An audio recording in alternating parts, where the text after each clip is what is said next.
Hello, everyone. Good evening once again. I'm Michelle of Pageant Hub, and I'm here again for another live session with another Miss Universe Philippines candidate. Please welcome on Pageant Hub for our 8 p.m. kwentuhan session, Miss Universe Philippines, na mali pa ako ng spin, Miss Universe Philippines, Misamis Oriental, Caroline Veronilla. Hello! Hi! Kamusta? Mayong gabi sa tanan. Hi, Miss Michelle. Kamusta? How was your weekend pala bago tayo magsimula? Oh, restful. Actually, before this, natulog lang talaga ako the whole day because I have been working for the week. Kaya I took the time to rest. Buti na lang 8 p.m. pa tayo. So I had a good sleep. Sana all may tulog. I know. Sana all may tulog. Gumising ako kanina for 9 a.m. class. Nagising ako ng 6:30. Sabi ko, aga. Anyway. Tapos may-interview ka pa ngayon. So, nag-interview pa ako kanina. Last na to for my Saturday night. It's always interesting for me to know about yung mga Miss Universe Philippines delegates. Especially yung mga hindi pa masyadong nafo-focus. And I'm happy na you've joined my page for tonight. So, let's start. I'm grateful for the opportunity, Miss Michelle. I'm so excited actually na nag-invite ka. Okay, let us start. So, doon muna tayo sa personal background mo. Medyo nang istok na ako sa, actually, pag hindi ko masyadong nababasa online, ang ginagawa ko, tinitingnan ko yung profile sa FB to whatever information I can get first. So I've read na you've been a graduate of Xavier University Ateneo de Cagayan. Yes, I am. With the course Developmental Journalism, if I'm not mistaken. Tama? Development Communication, major in Development Communication, major in... It's a mouthful. Major in Developmental Journalism, if I'm not mistaken. Development Journalism, yes. Oh, ano naging focus doon? Aside from the fact na almost leading to the same thing lang. Parang broadcasting din ng Actually, what makes it different, first and foremost, it's different from mass communication kasi development communication is more targeted towards its audience. So, the goal really is to help a community develop through communication material. So, parang kami yung bridge for them to be able to receive yung kung ano yung kailangan nilang mga programs, projects, or information that they need to know about their community. And yun yung ginagawa for development journalists. Sila ay nagsusulat ng mga materials, ng mga articles that would help the community be more aware of the issues inside and to be aware of the different programs and projects that they can access in order to uplift their quality of life. So that is somehow connected sa current job mo with World Vision, if I'm not mistaken. Parang Yes. Tama. So sa World Vision isa kang donor care specialist. Tama donor ba? Education specialist naman ako sa World Vision. And what does it normally do? Well, probably the difference is that I'm more on feature stories now kasi yung ginagawa ko as a donor education specialist is that I gather stories, I go to communities, I talk with children and families, and I write them, the stories that I gather, I write them in a way na makakapag-encourage ng mga sponsors namin and donors to give and to support yung mga current programs namin for children in the community. So, with that being said, na parang kailangan mo mag-community-based yung work mo. How was it affected? Tuloy-tuloy pa rin naman kayo ngayon. How was it affected by yung current pandemic situation? Good thing for me is that since donor education specialist ako, I could also access stories na ginagather ng ibang communication officers namin sa organization. So, I'm most of the time here in the office sa QC. So, medyo mahirap ngayon yung pag-gather ng stories, especially now na may mga restrictions, and we have to be really careful because we deal with vulnerable children, with vulnerable families. So, we make sure that when we gather stories at this time, it's important, it's relevant, and yung time namin in the communities are parang hindi, how can I say this? Parang restrained.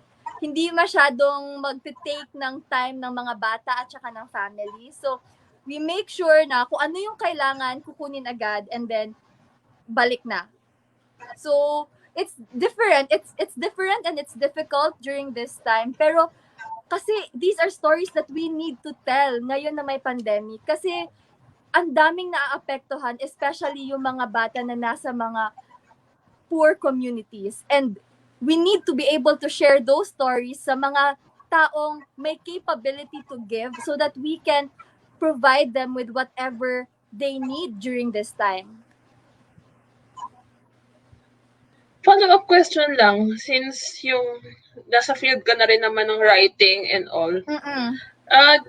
Now that na parang your thoughts lang, now that na usong-uso yung salitang fake news or parang how does it affect yung mga yung profession nyo na writing in general?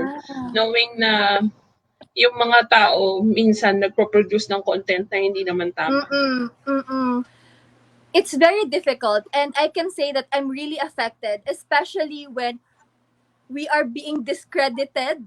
Kung sino pa yung journalist, kung sino pa yung nag-aral ng 4 years, kung sino pa yung may career, sila pa yung naa-attack.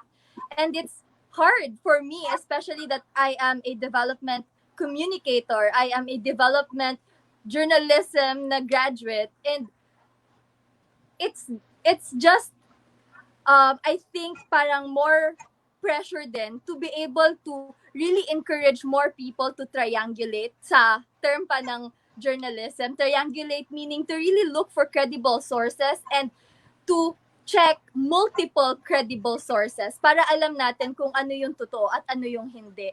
Ngayon na maraming fake news, it's very important that we counter it with the truth. And yung truth naman talaga, yung magpe-prevail at the end of the day. Kasi that's what's true and that's what need to be known.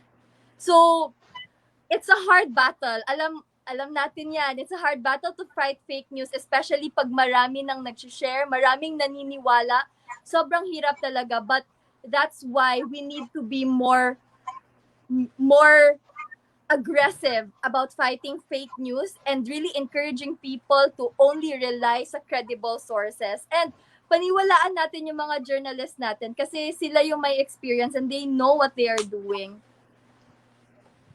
So, with regards, connect lang natin dun sa current situation right now. Yung, when you get information, would you consider getting information from social media o hindi? Is it a relevant source or hindi?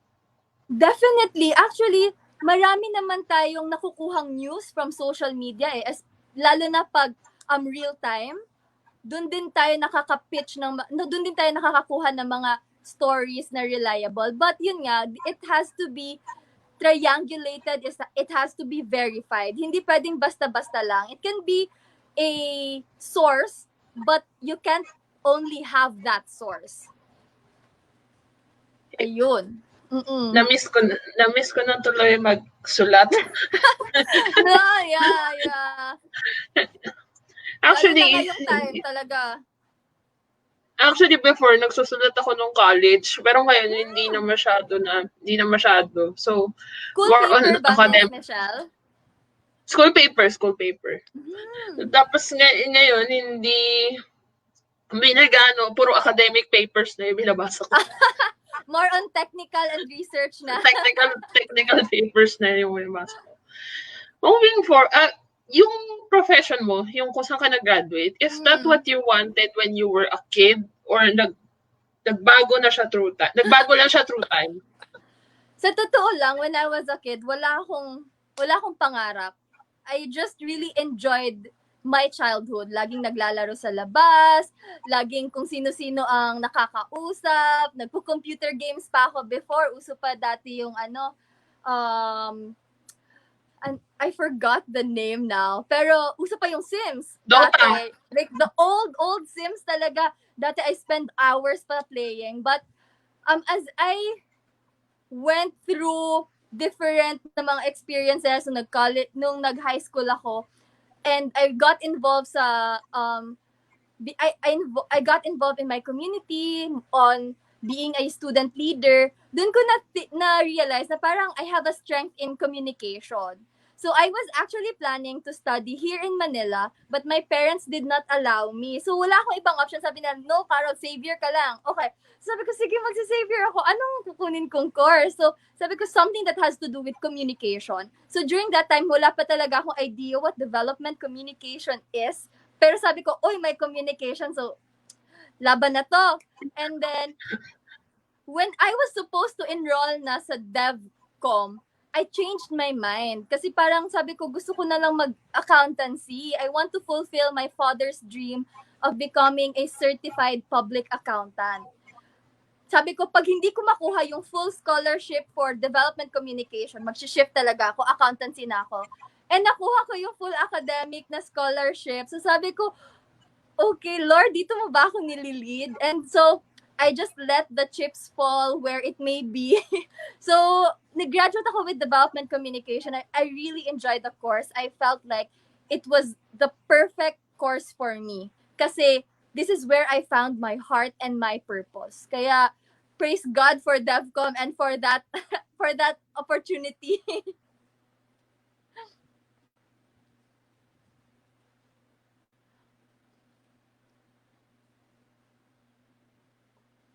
Okay. Para nawala si Miss Michelle.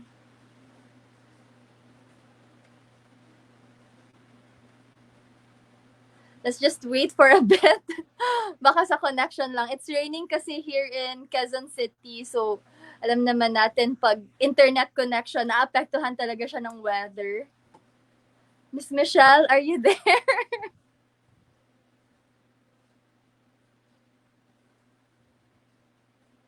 Ayun. So, while waiting, everyone, hello! Welcome to our live session. Ayun, nag-exit na si Miss Michelle. So, let's just wait for her to come in. Thank you for joining us tonight. I'm sorry we're on StreamYard, so I can't see if there are live comments. We hope to read them later. But feel free to comment down below kung ano yung, if you have questions or things that you want to know more about me.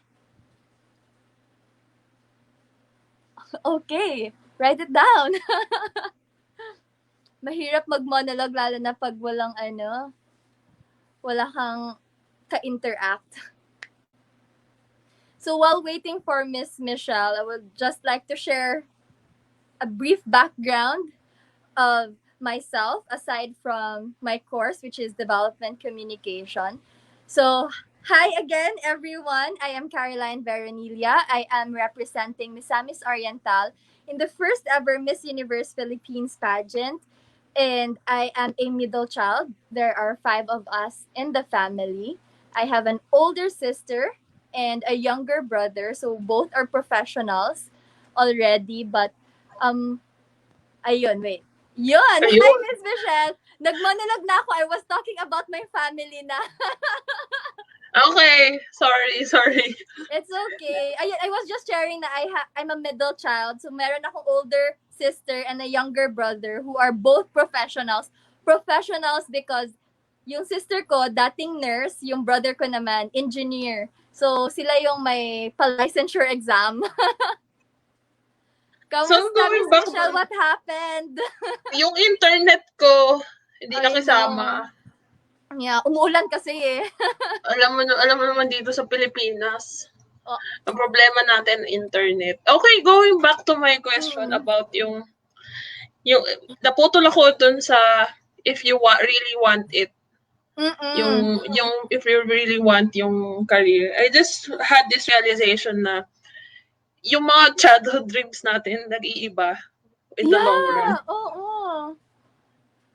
Dati siguro, ano ba? I can't right now, wala akong masyadong talagang maisip na pinangarap kong gawin. Siguro something to do with television kasi medyo babad ako sa TV. So I think at some point I dreamed of becoming an artista pero never really wanted to pursue it. Ikaw ba, Miss Michelle, what did you dream ba dati? Dati kasi, I dream, actually, ang college course ko na pinasahan ko, majority of the universities, EP, Philosophy, Behavioral Science, or Whoa! Accountancy. Pero, hindi Mm. ganun ang naging, hindi ganun na nangyari sa akin. Medyo malayo. I ended up with BS Computer Science as my course in college. Tapos, Mm. nag-masters ako. Tapos, nag-doctorate ako in information technology. So, di ba ang layo? Pero dati, Pero ang you pangarap enjoyed it naman. eventually, oo. Kasi sabi ng parents ko, mas okay daw sa IT. Eventually, natutunan ko na rin naman siya. Pero before, ang Mm. plan ko sa life is maging abogado. Sorry, Oh, I'm abogado sure you po. can still do that. Mapupursu mo pa yan. Pangarap Yun ko nga, din yan. sabi nila, it's never too late daw para law school. Mm. Ang, Mm-mm. okay, na-realize ko na wala ako, dumami ang comments. In-encourage ko kasi sabi ko mag-comment kayo habang wala pa. Hintayin lang natin. Ang aking very supportive na brother sa Mr. Republica Ram Pilipinas Europe. He's based in Italy, si Paolo. Hi, Hello, Sir Paolo. hello ate, bakit ang fresh? Ako daw, ang fresh Ikaw ko daw. ata. Ikaw. Oo. Kasi parang Ba- medyo mainit pa bakit dito ako sa akin nadamay? side. Bakit ako nadamay? Hindi naman ako yung Miss Universe. Oy, si Cristel Abelio, Miss Universe Philippines Aklan is watching. Hi, Go, girl. Carol, ang ganda mo. Thank you. She's one of my closest sa Miss Universe Philippines. Super bait. Hi, girl. Thank you for watching. Miss Che Vargas is also watching. I don't know if you know her. Yeah, I know her. She's my best friend. Noralie Hi, gal. Lumibao is also watching. Hello Je po, tita. Velasco.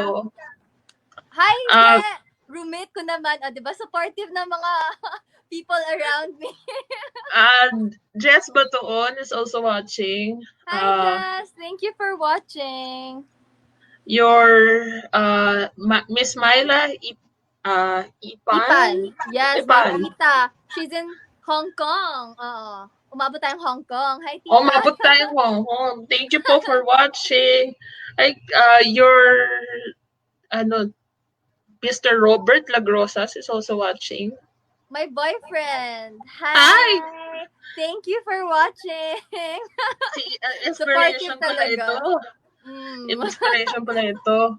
Ay, ito, is this your mom? Miss Lenny Rose Veronilla is also watching. That's my sister. Ako yung sister. My older sister, yeah. So for those who do not know, my sister is a cancer thriver. So she just recently went to remission and this month meron siyang scan for PET CT scan. So we're praying for good results. Thank you, Ate Len, for watching. Enjoy! I'm also in prayers. Isama na natin sa prayers ko yan. And of course, also Miss Mina Opada is also watching. Cristel is saying, I love you. Huh? Love you back. Cristel is saying, I love you. Thank you. So, moving on, doon naman tayo sa Miss Universe Philippines journey mo. This is your first national pageant. It is. Yes. What led your interest to beauty pageants? My first pageant was in 2011, so I was in first year college. And I was encouraged by my sister to join Miss Teen Cagayan de Oro. So that started it for me. And dati kasi talaga hindi ako interested in pageantry because I was very boyish back then. Talaga, I don't even wear makeup, hindi ako ma-arte sa damit. I just wear usually t-shirts and like, it's really far from my mind. But my sister encouraged me. Sabi niya, Carol, I think you need to try. So sabi ko, sige na nga, try na nga lang. Because it's a welcome experience naman for me. And I didn't know how it's gonna turn out. So parang may novelty when joining your first pageant. So when I joined, it was my first time to join, and my sister also joined Miss Teen Cagayan de Oro. So sabay kami, we were known as the Veronilla sisters. And people were rooting for her kasi maganda siya, matalino, poised, demure, like, she's hands down the most beautiful person I have ever met inside and out. Kaya everybody was rooting for her. Tapos ako naman, parang, go ate, go! Ganito, I'm just happy to be there. Pero luckily, for some turn of events, ako yung napasok sa top 5. Sabi ko, ha, bakit ako? Talaga, hindi ako nag-prepare. My mind was not set on Q&A. Kasi nga parang happy lang ako na nandun ako. And so, I won 4th runner-up on my first ever pageant. Kaya, dun ko din nakita na, uy, meron palang, may good na nabibring ang isang beauty pageant. And that's when I discovered more about myself. I got even more confident. I knew that I wanted to do something with my platform. It pushed me to be a greater person. Greater person in a sense na hindi lang yung sarili yung iniisip. Always seeking for ways to help other people. Yun yung parang naging revelation ng pageantry for me. And that started it. So, from then on, medyo hiatus ako, and my pageants were more on school-based. So, I joined Miss Intramurals ng Xavier where I won in 2013. And then I won Miss Rodeo naman sa college namin because development communication is under the College of Agriculture. So, since I won Miss Rodeo for my college, I got to compete for the Federation of Agriculture Students in Mindanao sa Misamis, where nanalo naman ako as Miss Fasmin. And then from there, 2015 na, I joined Miss Cagayan de Oro. And I won 3rd runner-up. So, yun yung, I guess, five pageant experience? Yeah, 5. And then this big Miss Universe Philippines. So, parang inisip ko talaga, ano kaya pumasok sa isip ko at sumali talaga ako ng isang national pageant, and it's the first ever Miss Universe Philippines. Until now, I'm still baffled na andito ako. And knowing that experience of yours, nung press presentation nyo, na nalaman mo na pasok ako sa Miss Universe Philippines, what was your initial reaction? Sa totoo lang, hindi ako makapaniwala.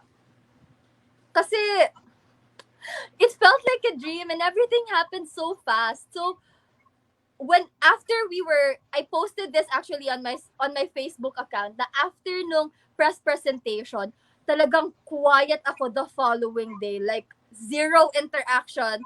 I needed that time to take in everything that happened. Tapos sobrang dami kasing nagtatag, nagpo-post, nagko-congratulate, nagsisend ng encouragement. So, like, I got overwhelmed. Kaya yung first initial reaction ko after the press presentation talaga was blank.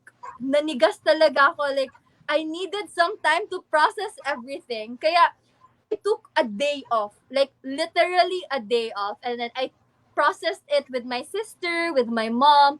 So sila yung kinakausap ko na ano nangyari? Bakit ganito? Am I changing? Am I still myself? How will I change when if I pursue this? How is everything going to be different? How will this affect how I interact with other people and how I see myself? So sobrang dami kong existential questions during that time, and I think it was normal because I was overwhelmed. Pero ngayon parang may mga times pa din na na-overwhelmed, but I'm getting the hang of it kasi nga parang prolonged na masyado yung yung pageant yung pageant namin. So it's been like, I guess, since February. So ano na ngayon, August. So mga naka 6 months na tayo. So medyo nasasanay na, and I'm really just excited to just get the ball rolling from here on. Ayun, so, by now, siguro, pag may mga nagtatag sa'yo, medyo sanay ka na. Yung mga pageant pages na magtatag sa'yo ng mga new pictures and all that. Oo. Tapos, pag may maghihingi ng pag-greeting, ng mga pa-fans. So, I'm really enjoying the process now, but there are still times na parang I have to pinch myself na it's happening, Carol. You have to get your head in the game. So it's a learning process, pero enjoying. I'm enjoying it. So we're going deeper into your pageant journey. Mm-mm. My next question would be, how would you separate your pageant life to your personal life? I'm not really sure in what sense kasi I don't think that you can separate both. Siguro in terms of privacy, you can separate it. That's why if you notice, most of our accounts are private. So we have a designated public account for all our activities. Pero if it in terms of your development as a person or how you interact with other people, I think it goes hand in hand. Kasi here in pageantry, what's very important is that you're genuine. You are your authentic self. And hindi mo siya maa-apply kung hindi mo i-merge yung personal at yung buhay mo sa pageantry. So in a sense, talagang you have to journey. You have to journey it together with how you are when you are alone, when you're not in front of the camera, when there are no people around you, walang media, walang responsibility to post about anything, and marry that with the person that you are publicly. Kasi it's very important that who you present yourself sa stage ay same pa rin kung sino ka backstage. So, hindi ko siya masyadong masiseparate. Aside from the privacy, yun lang siguro yung masasabi ko na kailangan nating i-separate. Yung privacy, yung what needs to be said, ano yung kailangan nating bantayan na hindi masabi. But anything else, they really have to go together. Ayun din ang napansin ko sa inyo, yung mga Mm. Miss Universe Philippines sisters mo.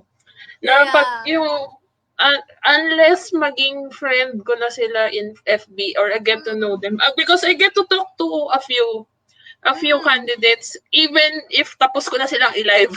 Parang we Mm-mm. became chika-chikahan and all Yeah.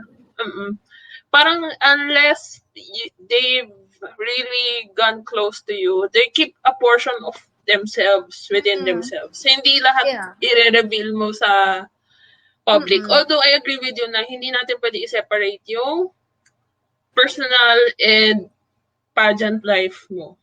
Now, Mm-mm.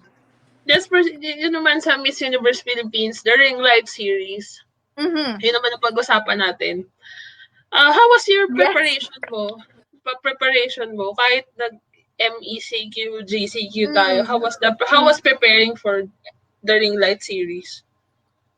Well, for the ring light, actually, wala namang masyadong difference because for those of you who do not know, ring light series would be an exclusive access to our journey. So basically, just following what we have been doing in preparation for the Miss Universe Philippines. Kaya, for me, wala siyang masyadong difference because it's para siyang documentary eh. Documentary kung ano yung natutunan namin, ano yung pinagdaanan namin, ano yung training namin, both with Miss Universe Philippines and with our individual teams. Kaya, um, yung sa ring light series, it's really just following kung ano yung journey namin. So, hindi siya nakaka-apekto sa pacing. But with regards to my training, yung preparation ko for Miss Universe Philippines, talagang tuloy-tuloy yon ever since February, actually ever since March, before pa naging official candidate, we were already preparing. So, yon from your diet to your exercise to having to be more socially involved, to be more aware sa mga balita. Talagang tuloy-tuloy yon ever since. Kaya hindi siya talaga nakadisrupt sa activities or sa mga preparation namin sa Miss Universe Philippines. But yes, talagang there are times though that I forget or I give myself some freedom kumain or hindi muna mag-exercise kasi nga it's one thing that I learned lalo na ngayon na dumaan tayo ng ECQ, it's very important to make sure that you are mentally healthy. And for me kasi, food affects my mental health. Ewan ko sa iba, pero it affects me. Kung hindi masarap yung kinakain ko or hindi ko nasasatisfy yung craving ko, like, even at least once in a week, malulungkot ako. And yun yung sinasabi ko, if I'm sad or if I'm not satisfied, hindi ko ma-perform yung best ko. So I give myself some freedom once a week, para naman I can keep my sanity. So yun siguro, aside from having to consistently and constantly do the preparation, yung isa ko talagang na-learn is to really have some break. Kahit once a week, have some break. Kasi you don't have to pressure yourself so much. Because you're already in so much pressure. Wag mo nang dagdagan. Girl, wag mo nang dagdagan. So, yun yung parang lagi kong sinasabi sa sarili ko din. Yes. Naku, nawala na naman si Miss Michelle. Okay, so I still can't answer questions, guys. Kasi hindi ko nababasa yung comments. Ayun, Miss Michelle, welcome back. Pinapindot ako na wala ako. Sorry. It's okay. Akala ko nawala yung connection mo. No, sabi ng sister mo, I guess ito yung kwento mo kanina. Ano sabi? Hashtag never again. Yung sumali sa pageant. Well, my sister kasi, yung personality niya, once she tries something, okay na siya. So, when she joined that pageant, sabi niya, okay na ako with this experience. When she joined modeling, which siya din yung nag-encourage sa akin. Agree on food that affects Tapos na din siya. So, yun yung personality niya, and okay naman siya ngayon. Happy naman siya. Ay, ikaw naman ang nawala. Talaga ba? I'm still here. Nawala ka sa light. Konti, very light. Alam mo naman, umuulan nga kasi. Hindi na nagsabi ng agree on food. Agree on food si Je Velasco and its effect on you. So, ayun, napunta tayo sa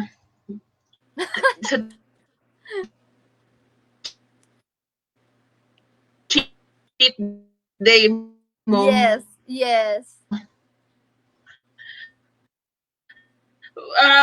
Define. Miss Michelle, nawawala ka. Nawawala connection ko. Ayun. Yeah, you're back.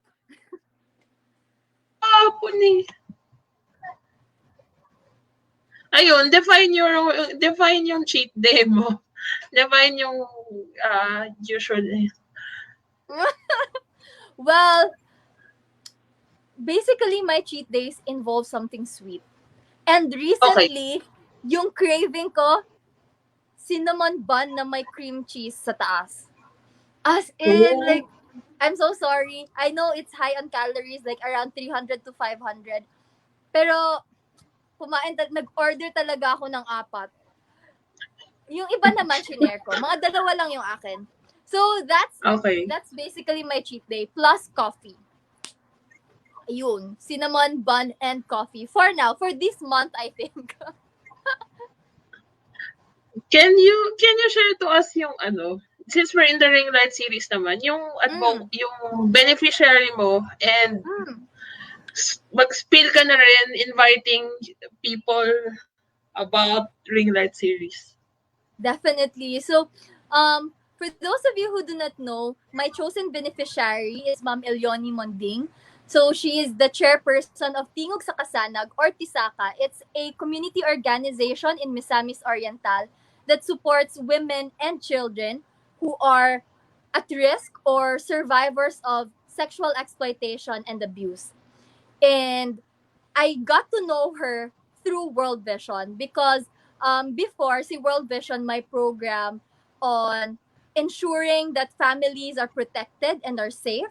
So, sila ang partner natin dun sa Misamis Oriental na area. So, they helped us find kung sino yung mga at risk sa ganung sitwasyon, sexual exploitation, and we rescue them from this situation.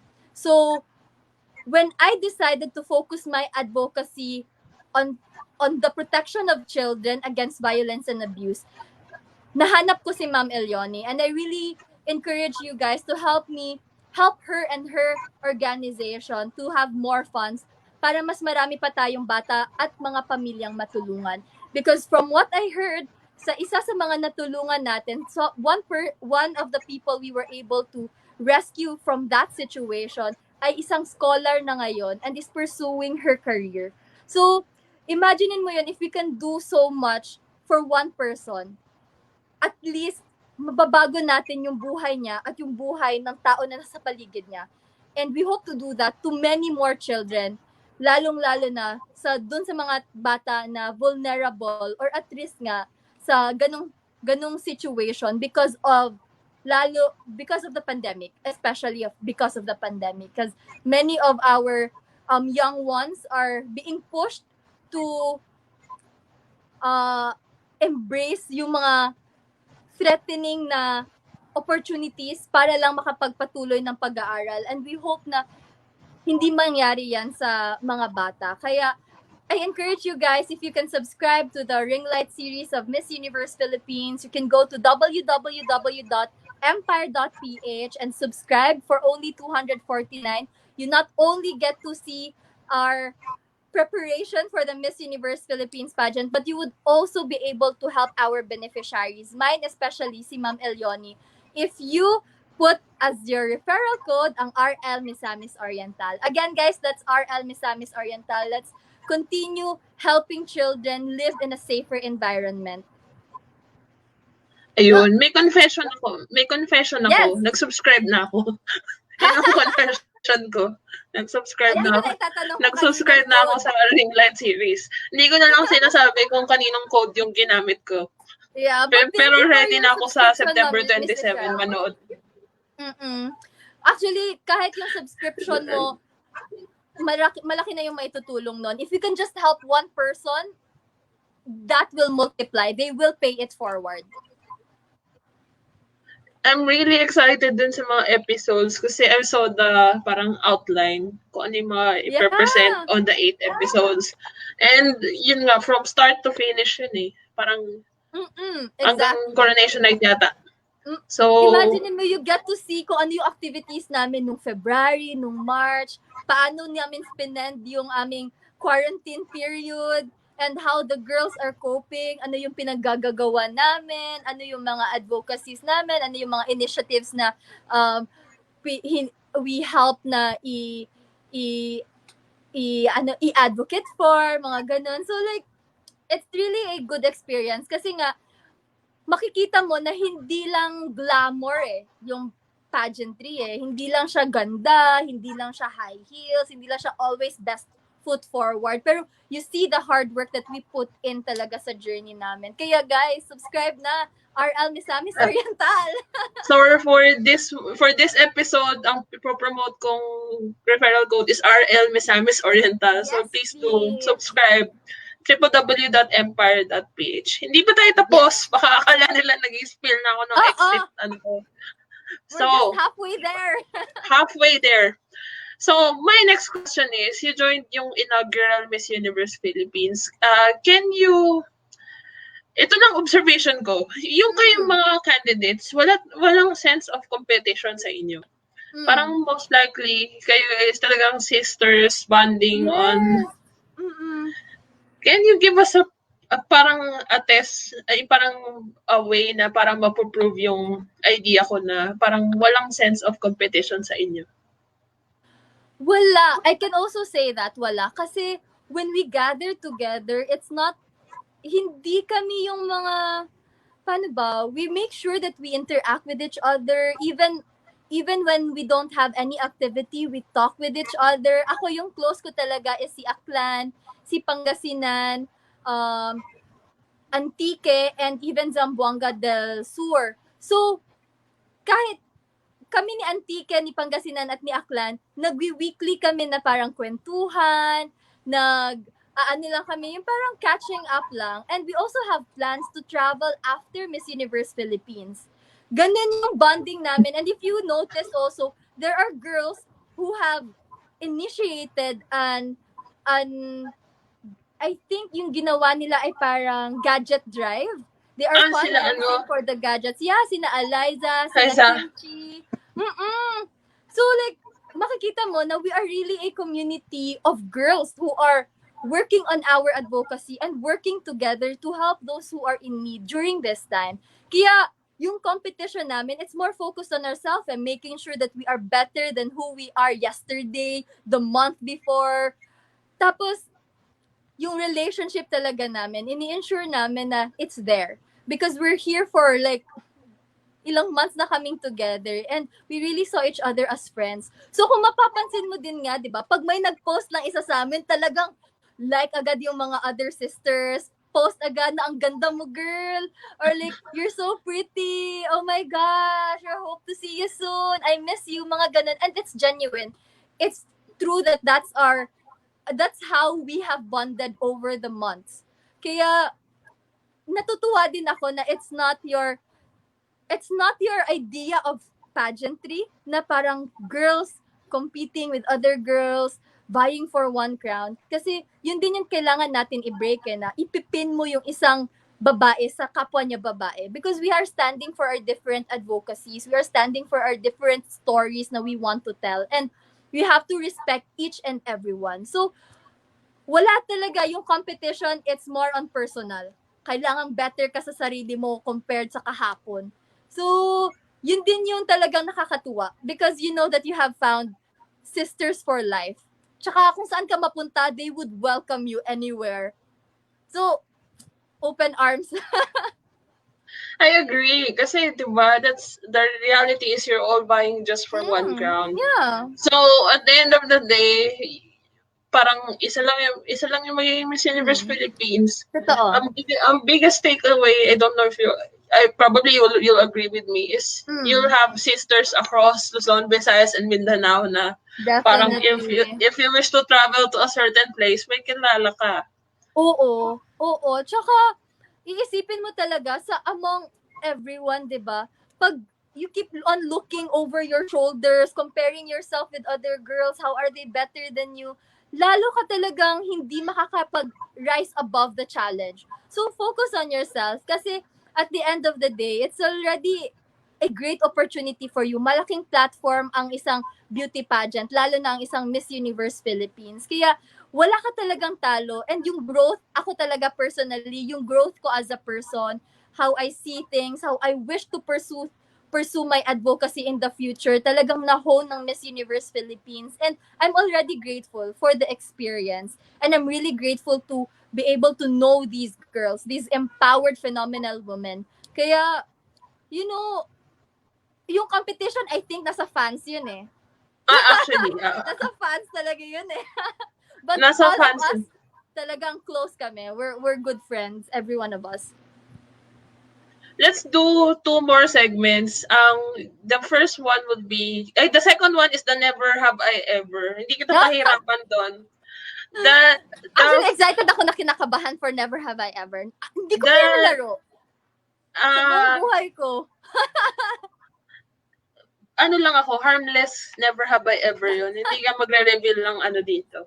Okay. The first one that we're going to do is we'll just exchange questions na medyo pageant related pero somehow hindi ko alam kung life related o pageant related pero baka makatulong din as practice. I just want to get your thoughts about a couple of things. My first question would be, what do you think is the biggest problem of Gen Zs nowadays?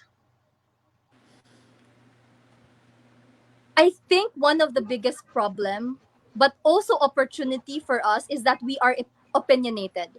We make sure that we are heard.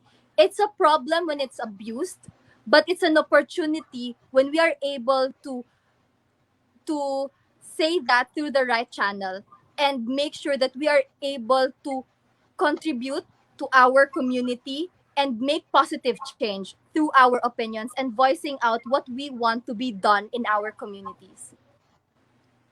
Ayun. So, yun nga. I agree. Kasi nga, yung mga Gen Zs ngayon, sa daming opinion. Oo. Madaming Sometimes opinion. actually nakaka-overwhelm eh.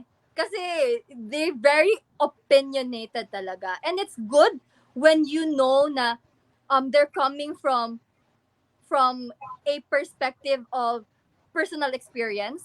They're coming from um, because they can relate. Pero pag talagang mema lang, yun yung mahirap. Kasi we need to encourage conversations and dialogues and be open to other people's perspective. Kaya kung close-minded ka, mahirap yung opinionated ka at the same time.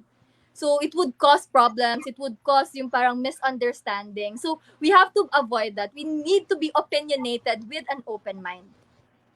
May follow-up question ako. Since ano Go. ka, beauty pageant candidate, can beauty Yes. pageant candidates be opinionated or not? For me, it's very important to be opinionated as long as you know what you are fighting for, you know the reality of what you are fighting for, and you are using the right channel to be heard. Because I believe that's how we can make sure that there is action that would take place. And yung pagiging opinionated natin, it's important lalo na pag beauty queen ka or so you're someone who is influential because you need to be able to educate other people. And yun yung position mo. You have the position to educate and you have to make use of your position. Just make sure that you have seen the two sides of the coin. You know what you are fighting for, you know what you're talking about, and that you have done your research. Kasi important nga na reliable talaga yung alam natin, and what we know is the fact. What we know is the truth. Ito naman, ang next question is, if money was not an issue, what Mm. would you do to help people? Honestly, my dream in college, when I was in first year college, is to put up my own foundation that would support the education of children who are engaged in child labor.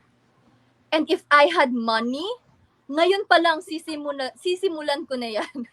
Ngayon pa lang ipamimigay ko na yan sa mga batang kailangan ng tulong, especially now that we're in the middle of the pandemic and a lot of children are not able to cope sa mga pangangailangan sa eskwelahan, from gadgets to phones to your internet connection, even radio, or wala man lang school supplies. So if I had money, I would really like to just disburse it and help as many children and families as I can. Ayun, I have to agree with you with regards to yung online classes at present. Mm-mm. Nararamdaman ko yan. Ay, It's so di ba hard. estudyante ka din? Yeah. Hindi, I'm fortunate na meron Mm. akong tools kasi I Yeah. work I work already, tsaka meron akong laptop, Yes. Yes. meron akong internet na may topak Yes. ngayon. Pero Okay minsan lang, at okay least naman meron. siya. Pero what if yung mga other individuals na hindi naman nag-internet before? And Mm-mm. of course, another question is yung mga parents na hindi Yeah. naman, actually may iba pa nga na yung anak mas mataas pa na pag-aralan sa parents. Exactly. Which is reality in most rural areas. So kung paano nila i-address yun Yun is nga. also Tapos something we pinapasit can. pa nila, 'di ba? During pag magka-class. So Miss Michelle, I really appreciate na you acknowledge your position of privilege. Kasi I think it's very important para maintindihan natin na may ganyang nangyayari when we know na privileged tayo, na meron tayong mga ganitong access. And yun nga, I just saw yung parang feature sa Jessica Soho na isang bata na nagsisell ng nudes.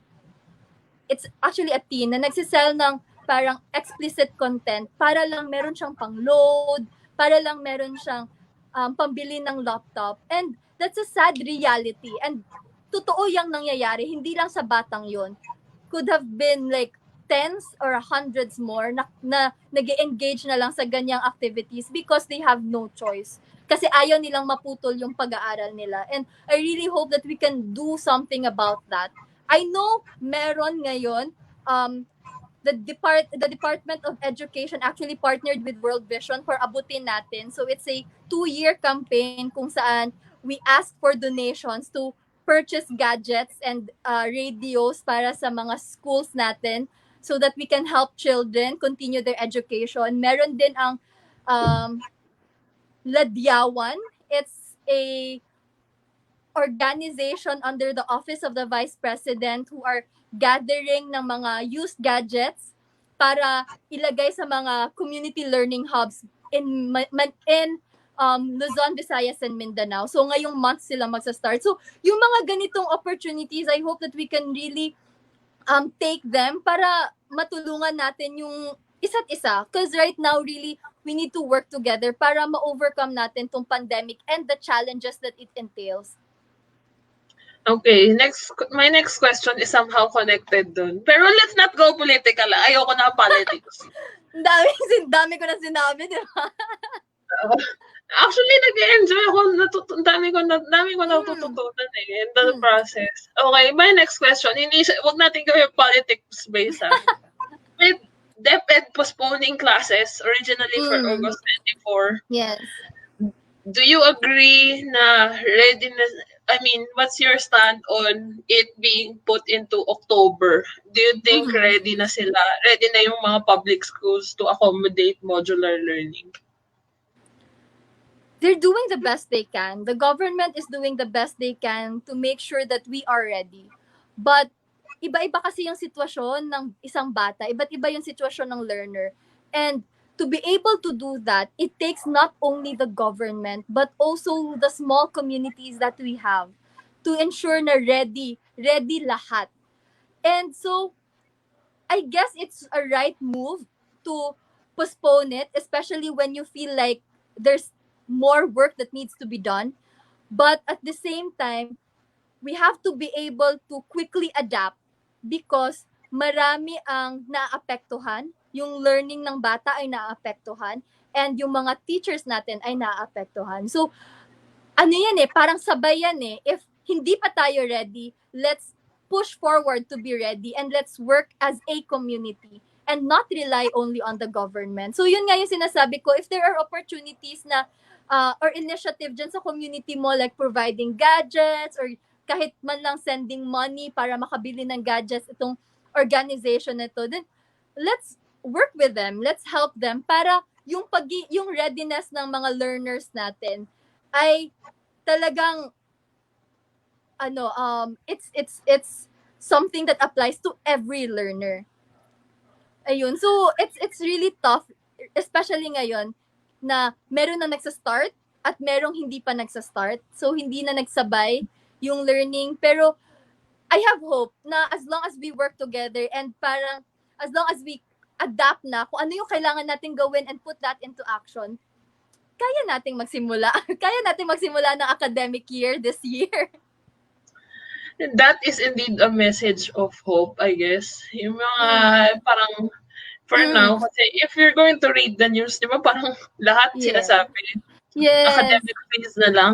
Yeah. Bakit pinipilit yung mga Oo. pasok? Which is totoo naman kasi maintindihan mo bakit itong specific na tao na to nag-ask for academic freeze. Pero yun nga, you can't just disregard the effort of other people then at the same time. So ano yung kaya nating gawin? We need to back up kung ano yung ginagawa ngayon currently and make sure na talagang kakayanin natin mag-start kasi maraming ang nagsasuffer and ngayon talaga yung kailangan natin is recognizing that we are in a position na mahirap, that we are in a challenging time and parang seeing past that and asking ourselves what more can we do? What can we do during this time? And really act as a community, act together, and just keep extending yourself until we overcome this pandemic, until we overcome this season in our lives. Yung aking last na pageant question bago tayo maglaro ng Never Have I Ever. Last na? Ang bilis naman. Maglalaro mo. Hindi. Pwede pa naman mga 2, 3 pageant questions. One of my few curiosities are kung if technology is positive, alam naman natin yun. I mean, lahat ng developments.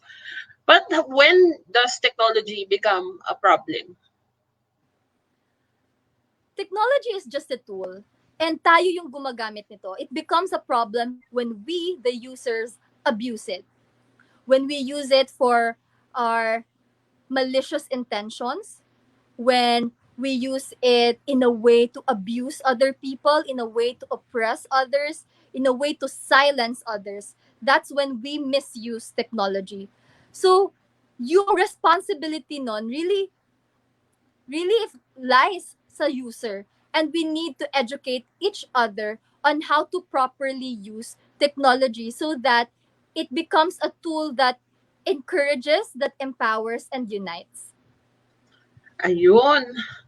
Technology is not becomes a problem because of the Users abuse that. talaga, 'di ba? Oh, Kasi yung cellphone mo andyan lang naman, yung internet mo andyan lang naman, yung accounts mo andyan lang naman. If you're not going to do anything about it, wala, andyan lang din siya. It will just exist. Pero pag talagang ginamit mo siya, hopefully in a good way, to encourage, to inspire, sharing your story, encouraging others to widen their perspective, then imagine what good we can do with technology. Ngayon pa nga lang, di ba, na nasa pandemic tayo, ano yung ginagawa natin? We make use of our social media accounts to fundraise, to make sure that information is being disseminated, to make sure that people know what's going on, to make sure that people know how to stop the spread of pandemic, where we can support each other, anong online business mo, anong online business niya, how can we support you. Ganun sana yung mabuild natin na culture online and through our technology. Pero yun nga, it it's it it turns into a weapon then of destruction pag talagang na gagamitin mo siya in a negative way. Talagang it can destroy a person. Marami nga 'di bang nagsusuicide because of bullying online, nakaka-receive ng hate messages, nakaka-receive ng death threats, and kahit na sabihin mo hindi naman ako nakakaapekto kasi ano lang naman, online lang naman, virtual lang naman, hindi naman talaga totoo. Pero meron kasi siyang mental effect, 'di ba? And we need to be mindful of that because kung sa'yo wala, pero sa other person na tinreten mo, meron na yun, meron yung psychological effect, and you wouldn't know how that person would react. So, let's just be careful and be mindful of how we act online. ayun. So, ayun nga, we have to be careful on how we Hmm. do our Mm-mm. online postings and all this na ano, hindi natin alam kasi nakaka-hurt na pala tayo. Yes. Yes. Kasi we have different mindsets eh. To sa atin baka okay, sa iba Mm. offensive na. Mm-mm. Exactly.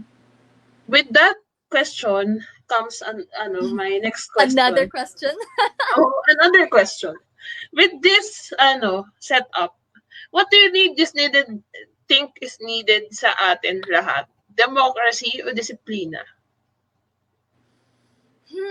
Democracy or discipline? Right now, what we need is discipline because this pandemic needs to be contained. And so, therefore, we need to contain our actions as well. But that doesn't mean that we cannot have democracy at the same time. It's very important as well na we are able to address our needs, our concerns, our issues in the community. And that's where democracy comes in. That's when the government is able to identify what needs to be done. But if you're going to ask me which is more important right now, it's really discipline because it takes discipline to be able to stop the spread of the virus. We need to like contain our actions, we need to contain how we move outside our homes, and we really need to be mindful of the people in our community. Like kung lalabas ka, ask yourself, is it important? Is it necessary? And then if it's important and necessary, what do you need to do? So that shows discipline when you think of other people. And that's very important. Ayun. Dami ko na pick up na points. 'Di ba? Kasi let's face it, ngayon um both are equally important, but priority right now, ano yung sinasabi ng mga Makontain. frontliners natin? They're asking us to stay at home. They're asking us to limit our activities outside. They're asking us to cooperate with the government and to cooperate with them. So, disiplina talaga. But even when we're at home or even when we're following what's the restriction, kung ano yung nakaset na mga limits natin, that doesn't mean that our democracy is being targeted. Hindi naman ibig sabihin na wala na tayong freedom. Hindi naman ibig sabihin na hindi natin pwedeng i-address yung mga issues sa community natin. It's just that it's our priority. Discipline is a priority. And we have to channel our issues, our concerns through the right medium. Yun lang naman po talaga yun. And we have to understand na kailangan talaga nating mag-cooperate right now. Kasi yung For ate ko this, dating frontliner, she used to be a nurse, and ang hectic talaga ng schedule ng duty hours. Magjo-duty ka ng 8 hours, hindi ka makakalabas niyan. Mga after 2 hours ka pa siguro makakalabas kasi kailangan mo pang i-endorse yung mga cases mo. And what more ngayon na meron tayong health crisis. So it's becoming a toxic environment for them, and we really need to cooperate so that we can help them manage kung ano yung nangyayari ngayon sa hospitals natin and how we can stop this pandemic from spreading and affecting more people. since we're connected pa rin dun sa, connected Yes, dun Miss sa Michelle. statement mo, do you agree to open the economy na to go back to JCQ by 19? Oh, hindi. Sa totoo lang, I will be honest with you. I don't want it to be prematurely lifted just because we needed resources. Why? Because if you prematurely lift quarantine restrictions, it will affect more people, and that would prolong our current condition. Lalo tayong makakapag-cause lamang ng unnecessary na burden sa ating mga frontliners. And I know na meron talagang nahihirapan yung ekonomiya natin, and that's happening right now to the rest of the world. But let's find ways on how we can help our economy by not compromising the sacrifices that we have made months before. So how can we do that? Marami namang suggestions. We can work with local farmers, we can work with local communities, work with local manufacturers, local suppliers, and pagulungin natin yung pera inside our country. And let's invest on our people so that we will not be able to provide jobs. We would be able to provide them with what they need, which is monetary support. So let's find ways on how we can curb this without compromising kung ano na yung nagawa natin for the past months. Kaya nga, if it's necessary to not lift it yet, please do not lift it yet. Ang gawin natin, hanapan natin ng ibang paraan. Marami naman tayong mga communities na pwedeng tingnan as reference Marami namang nagta-thrive kahit na affected din sila. So, what can we do with the limited resources that we have? So, let's invest inside. Let's invest in our local suppliers. Ayun. Mm. Natutuwa ako. Diba? What do you think? Ikaw, Miss Michelle, what can you say?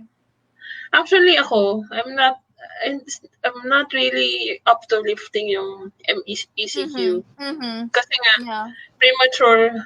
Although, Mm-hmm. hindi mo kasi makikita agad yung effect ng MECQ Yes. ngayon. Kasi since yung virus is 2 weeks Mm-hmm. ang bago Mm-hmm. ma-develop into Mm-hmm. NCOV. So, Diba? the effect would most Mm-hmm. probably be seen by next week, siguro. So, or later. Yeah. Ngayon kasi puro 6K pa rin. I guess, kahit hanggang end Oo, of the ang dami ng cases natin. Ang daming cases. Umabot na tayong 150 more? More than 150,000? 100, more than 150. Yeah, exactly. Tapos kung ipi-premature natin or we make rash decisions, tayo lang din yung magsasuffer. The more lang talaga mapoprolong yung agony natin. Instead of being able to fight it head on, mas maraming maapektuhan pag premature yung mga lifting ng quarantine restriction. So hanapan na lang talaga ng paraan. Hanapan ng paraan. If you can talk to President Duterte now with this Yes. situation, what can you say? Definitely, I would ask him what's his plan for the next few months. I would ask him to include that in his weekly reports.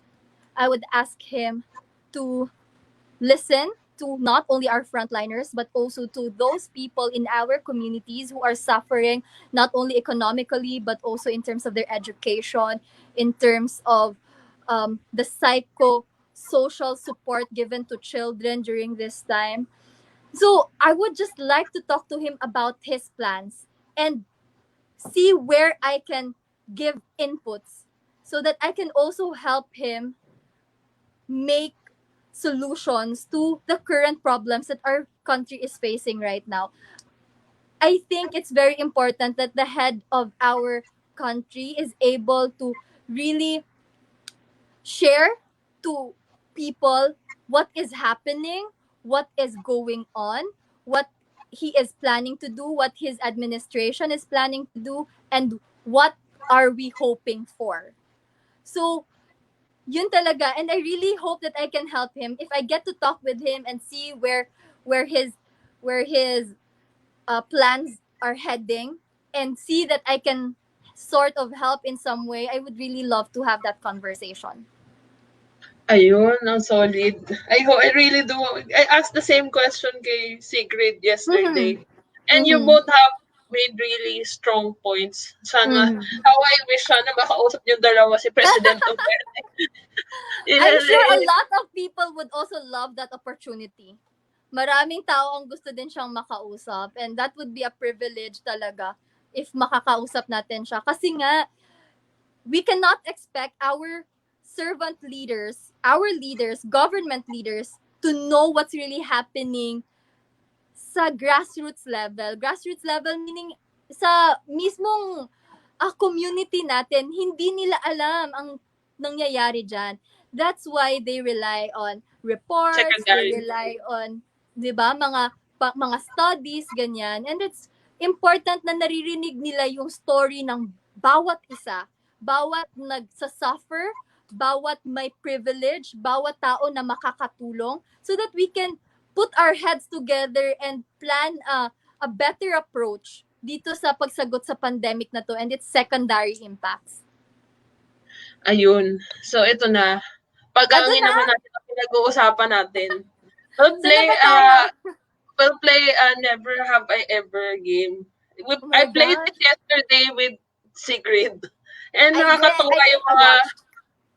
nakakatuwa yung mga na-reveal niya. So, pumili na ako ng mga tanong na Okay. hindi masyadong na-disclosable ang mga sagot.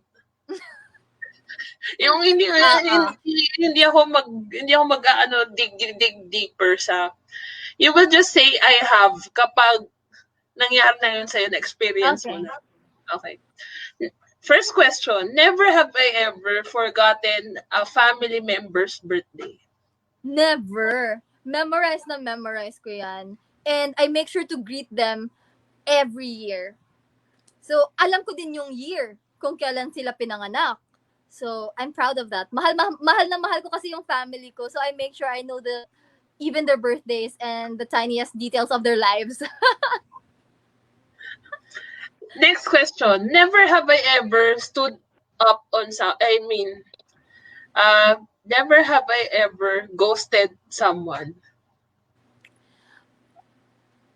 Alam mo, how do you define ghosted? Let's just put ghosted in the sense na parang dati close kayo, tapos biglang nag-drift ang Napainis relationship. tuloy ako. You know, I don't have much experience about relationships.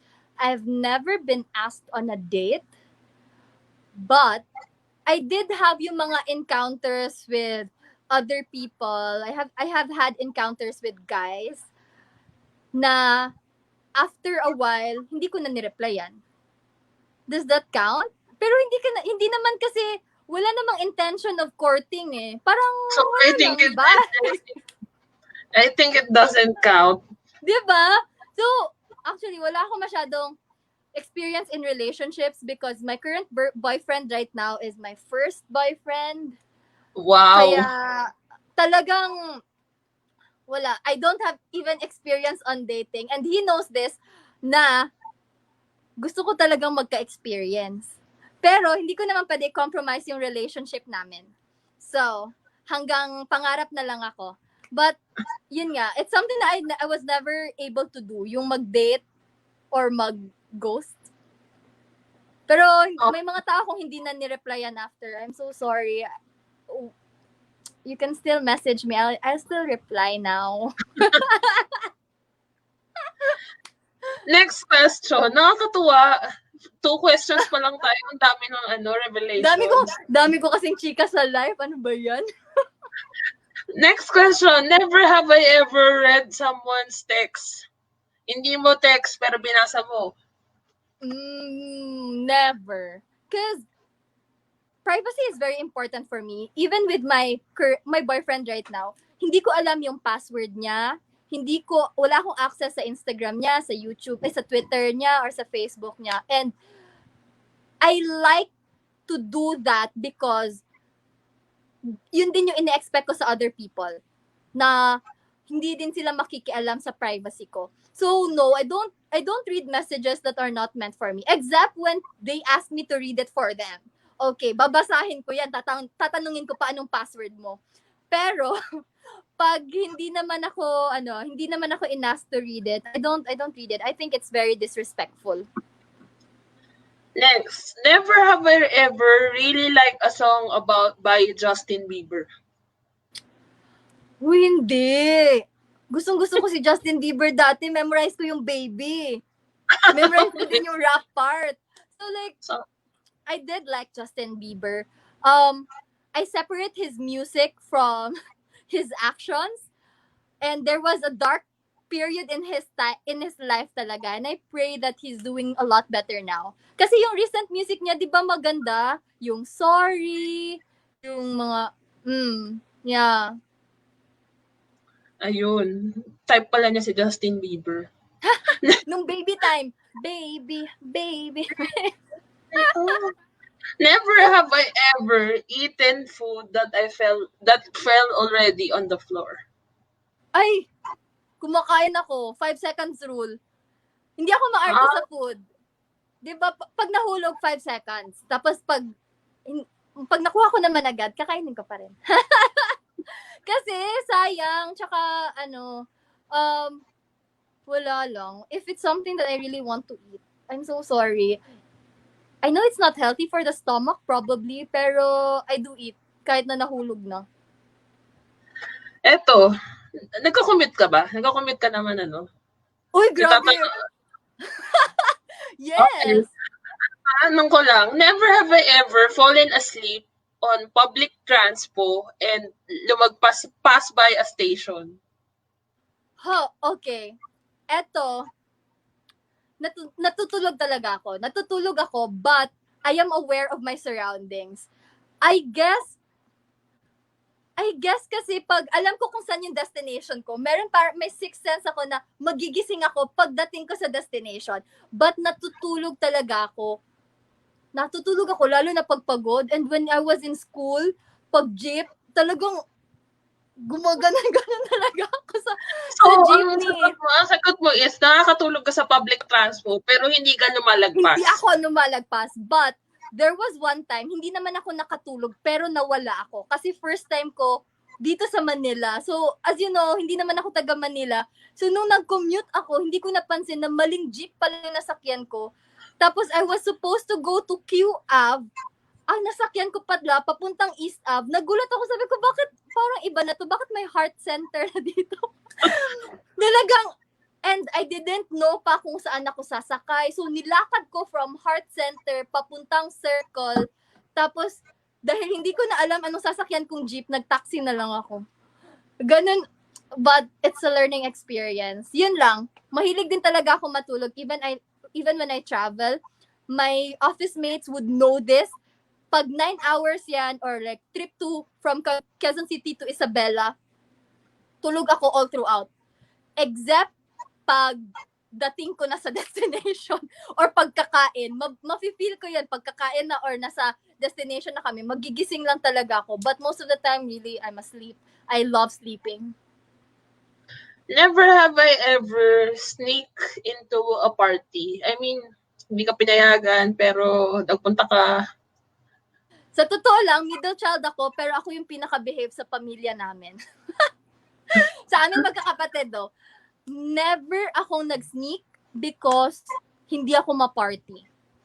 Tanungin mo pa lahat ng batchmates ko, lahat ng classmates ko, hindi ako ma-party and hindi rin ako umiinom. So, very good girl ako. Grabe, ang swerte ng parents ko sa akin.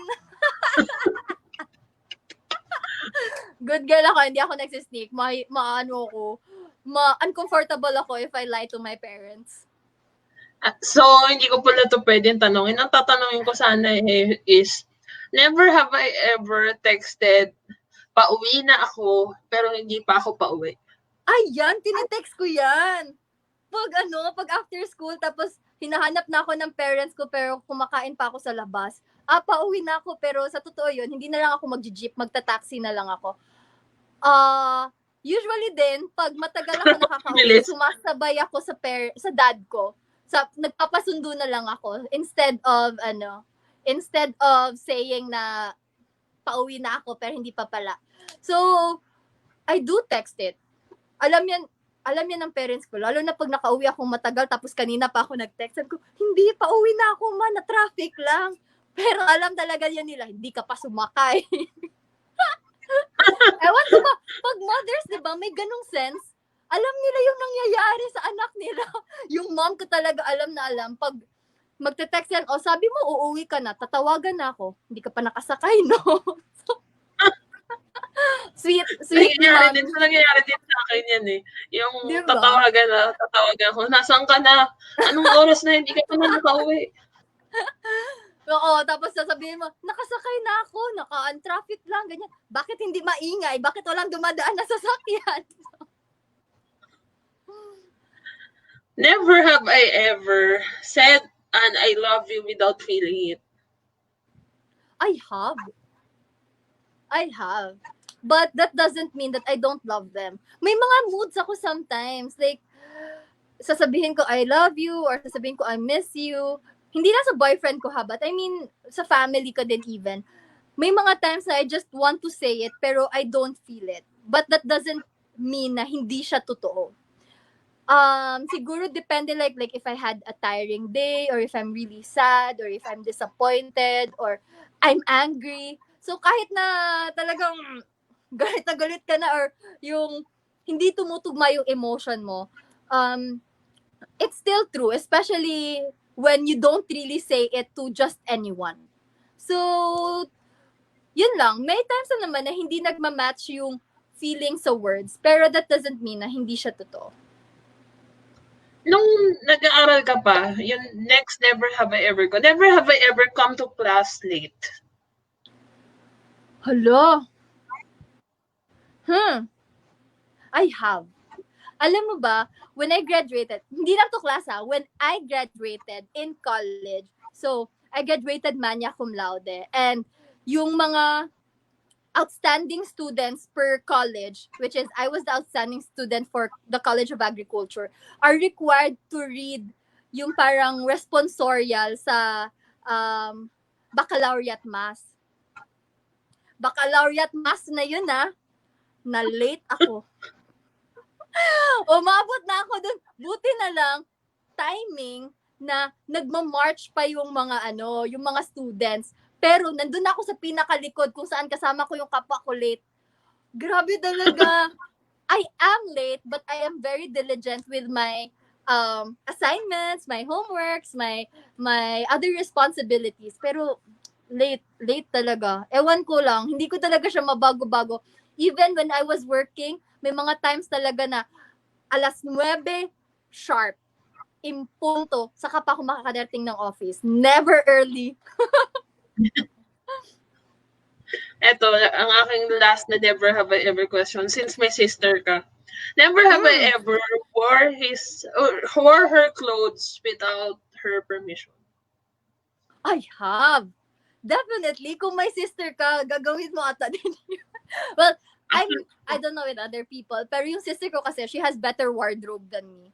So, nung nag-start na akong mag-inarte, kinukuha ko na yung mga damit niya, and then, nagpi-picture-picture pa ako. So, whenever I'm with my friends, ganyan, magugulat na lang siya na may ganong picture na ganon yung suot ko, kanyang damit, makikita niya sa Facebook, i-message niya na ako, damit ko yan na. Grabe talaga yung ate ko. Well, I love her, but very sensitive siya sa mga clothes. So, kung kailangan mong manghiram ka ng maayos. Kung hindi, talagang more. magagalit talaga siya. Sabi niya, pagdating sa bahay, magbebewang na yan siya. Sabihin niya ako, Carol, damit ko yan na. So, I'm so sorry. Pero alam ko naman na sa akin din papunta yung mga damit niya. So, sinusuot ko lang in advance. Ko talaga ate. Alam ko nanonood pa siya. Baka nanonood pa si ate. Oo. So, ayun. Te, yung damit mo napunta rin naman sa akin. So, ba't ka pa nagalit? Napagod lang siya kasi nagalit siya. Oo.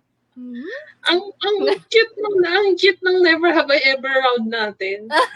Thank you, Miss Michelle. I really enjoyed it. So Hindi ko pala never have I ever. my last question is, why should you be the next Miss Universe Philippines? Having had the opportunity to go to communities and hear the stories and dreams of children who hope to someday become frontliners. Some even dream of becoming teachers, nurses, doctors, soldiers even, and these children inspired me to join Miss Universe Philippines because I saw it as a platform that I can utilize in order to ensure that these children are protected, supported, and are able to achieve their dreams. And that's what makes me deserving of the Miss Universe Philippines crown. I am passionate about my advocacy and I am genuine in my intention of using this platform to help our communities. Thank you. Ayun. Thank you so May much pa-thank for you sa last. joining me tonight. Thank you, Miss Michelle. Oh my gosh, Pasensya na sa... overtime tayo. Grabe. I'm so sorry. I'm really talkative. Dami kong nasasabi sa live. Actually, kasalanan din ng internet ko yan, kaya tayo nag-overtime. At hindi rin natin namalayan yung oras. Oo, but I really enjoyed this, Miss Michelle. Thank you so much. Thank you, Pageant Hub. I really pray na marami pang magla-like at magfa-follow ng page niyo. Thank you. But before I let you go, can you please provide all our viewers yung social media accounts mo so they can follow you and your journey? Yes. So, hi everyone, maayong gabi. I would like to invite you to follow my Instagram account, Caroline Veronilla, and Caroline Veronilla Updates, and my Facebook account, Caroline Veronilla, for more information on what I'm currently doing, how I am with my journey in Miss Universe Philippines, and what else you can look forward to in the days and weeks to come. I would like also to encourage you again to subscribe to our Ring Light series at www.empire.ph and to use my referral code RL Misamis Oriental so we can help Ma'am Elioni save more children and more families from the effects of sexual exploitation and abuse. So, if you have any questions or anything that you want me to answer, feel free to message me. I will definitely reply to every one of you. If you have other requests, please let me know. I would be very happy to entertain you guys. Ayun. Thank you, everyone. Thank you, Miss Michelle. Miss Michelle, naghang ka. Naghang ka ba? Anyway, thank you again, everyone, for watching our live session with Miss Michelle. I hope that you enjoyed it as much as I did. And I really hope to see you in our other activities in Miss Universe Philippines. And I do hope that you would subscribe to our Ring Light series. Again, that's at www.empire.ph, and my referral code is RL Misamis Oriental. So with Miss Michelle still not here, I would just like to thank and greet everyone who are watching. A good evening. Maraming salamat po for joining us, especially with my Miss Universe Philippines sisters who watched, Christelle earlier, and also my family members who are here and my friends. Maraming salamat po for joining me tonight. Ayun, Miss Michelle, nawala ka na naman. Actually, mabuti nga yung last na pagkawala ako patapos na. Oo, So, actually, nag-thank you na din ako ulit sa mga viewers natin. I hope you had fun kahit I medyo did. glitchy. Hindi ko nga alam bakit kagabi okay itong internet ko. Hindi kami nagka-problema ngayon. Okay lang yan kasi yung weather nga din, 'di ba? Alam mo naman reliant din yung connection natin sa weather. Weather, oo. Thank you so Maulan much sa for Tuesday. joining me tonight, and I hope na maging successful ka sa Miss Universe Philippines. Thank Please you. do use the code RL Misamis Oriental for Miss Caroline Veronilla. Sa lahat ng mga supporters niya, don't forget pag mag-subscribe kayo sa www.empire.ph Ring Light Series. Thank you so much and have a Thank you, good Miss night. Michelle. Thank you, everyone. Bye!